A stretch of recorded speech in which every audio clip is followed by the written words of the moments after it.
प्रथम महिला स्पीकर भाव में मो नाम चयनित होगा आज विधानसभा पूर्ण समर्थन मिलूची एवं विधानसभा आज बाचस्पति आसन में बसवार सुजोग मत मिली अवसर में मु 4.5 कोटी ओडिया स्वार्थ ओडिया अस्मितार सुरक्षा तथा ओडिशार विकास जो निर्वाचित प्रतिनिधि माने विधानसभा आसी पहुंची सारी कार्य दक्षता उपर आगामी ओडिशार भविष्य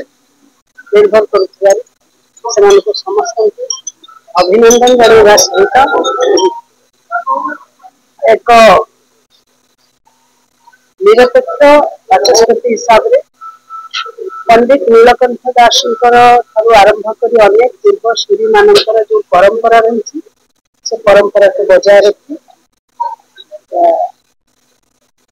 मोर दायित्व निर्वाह करी भरोसा ओडिशावासी ओडिशार विकास